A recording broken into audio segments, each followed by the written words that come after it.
absolutely. And I think also there's this fear of if you don't go along with it, I mean, men are often stronger, you know, and there's a threat of violence, right? I mean, I've been in situations where that's why we have those like girlfriends on call that can be like, hey, gotta come home, the sink is leaking or something, some sort of lie when we're out with a guy. And that's because we need an out that's not, oh, I need to leave because I don't, I'm not comfortable, because there's a fear of retaliation there. So I think, it's like that makes it even more difficult. You know what I mean? It's like you can have the knowledge that something's happening and you can have the knowledge that you need to get out, but then, do you have the actual ability to do it Yeah, safely? that's such a good point, especially like when you think of, force and violence. It says that many traffickers and many targeted victims, they witness and they experience a lot of violence, threats, false promises, and just other forms of manipulation and control. And, I've definitely been in situations where, you're talking to a guy and, you think it's going somewhere, and you're in this situation where both people did not communicate effectively with what they wanted and what the intentions were.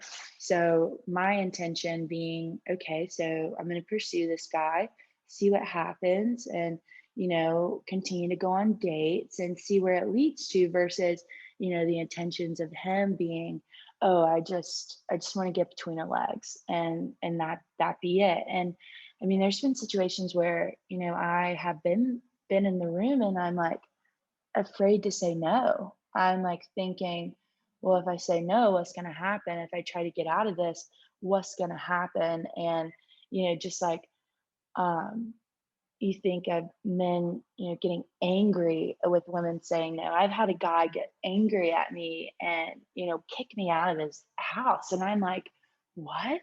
And like, you can't like respect, that decision that I made.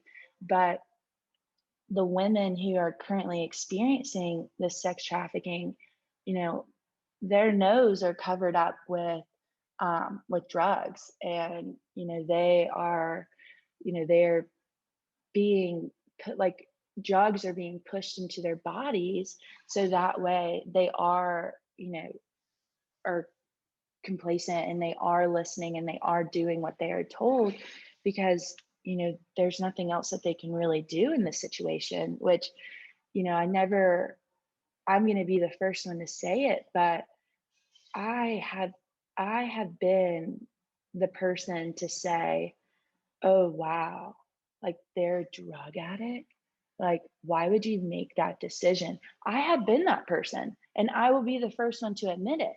But I have learned, and I have been in so many situations that I have learned that that is not always the case, and that is not always how addictions to drugs and alcohol actually forms, and how there's always more to the story, and how a lot of these women are, their means of survival and their way of living is through drugs, is through alcohol, is through the means of making them to where mentally and physically they are unresponsive, and they are just in this whole world of their own, unable to, face the reality in which they're in. And that goes to, many of the women survivors oftentimes will end up going back because there's not enough care for them to mentally help them and mentally encourage them and wean them off of those drugs and off of this idea that they need it to live. So many women will go back because that's the only means of survival that they know of, which to me is very disappointing, because it just shows how, as a society, how we are continuously failing our community and our people within our communities. with that, SG, I know like within our class, for women's seminar, the senior seminar, we watched a video about a woman who dealt with it, and like going back to it, and that just and she met a guy that would just like take care of her, and but like with that, with nowadays with our technology, where we have the opportunity that we have Tinder, we have Bumble, we have Hinge, but like we don't know these people, and they are literally strangers until we get to know them, and even when we get to know them, you don't really know them until it's too late. Yeah, no, I totally agree. I guess one of my questions, SG, is like through your research, what have you found are some like signs that we can be looking out for as people just, going around and sort of seeing, if somebody's in need or in danger, and then what are some resources or things that we could do to help? Do we go to the police? Do how do we make sure that that person's safe while also trying to help them? Absolutely. And oh my goodness, there are so many signs. I was looking at, so many websites that just had, I mean, signs on top of signs and symptoms of people being trafficked, or those who are being trafficked at that moment, who are within those situations. And really just kind of focusing on that exploitation and trafficking, because it definitely impacts women a lot. And the sexual trafficking is actually the largest form of human trafficking.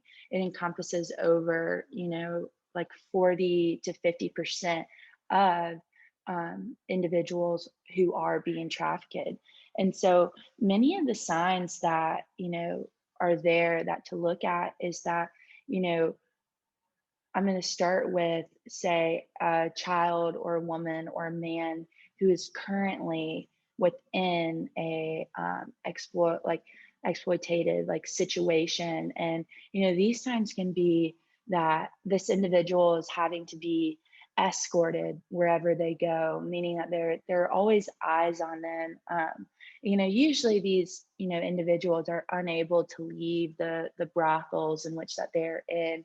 And so this can look like, especially in high school, like these are the signs to look for when I guess, like when you're in high school, just because like college is such a, like, it's a choice you make whether you want to go to college or you don't want to go to college. But with high school, correct me if I'm wrong, but I'm pretty sure it's required by the state, or at least in South Carolina. And so many of these individuals, they might have tattoos or other markings that indicate that they're kind of owned by someone, that there's a sense of ownership. Someone, they have no money, there's no cash. And when you think about words and their vocabulary, it's um, very condensed down to really only knowing sex related words or language that is mostly used within the sexual realm of um, of that world. And so with children especially, evidence of children being sexually exploited could be through them having unprotected sex. I mean, as a child, that's very, I feel like that's very noticeable as far as you know how that affects the body of that child. And it's, oh man, that alone just has always given me chills, that people do make that decision to have sex with children. And many of the identifications of sex trafficking is very similar to women being moved across state lines. And so with trafficking, the biggest thing to remember is that for it to be considered trafficking, the individual has to be transported across state lines or to different countries with, with someone who has the intentions to utilize them for their own means. And with that, there comes sexual exploitation, which is different in the form of you don't have to cross state lines. You don't have to go to different countries to be sexually exploited. You can be sending a nude to your boyfriend, and your boyfriend send it to men all on his basketball team or football team or all of his friends within his club and organizations, and that is considered a form of sexual exploitation. And your boyfriend can actually really get in trouble with that. But one of the biggest things to think about when it does come to sexual exploitation and sex trafficking is where it happens the most. And these are places like hotels. These are places like hair and nail salons, prostitution. These could be strip clubs. This could be domestic servitude, where these individuals are living within homes. And this could be like janitorial services, like in a school. And, there's so many places, such as, it blew my mind. I was sitting in my women in psychology course, and we had a speaker come from Spark, which is an organization.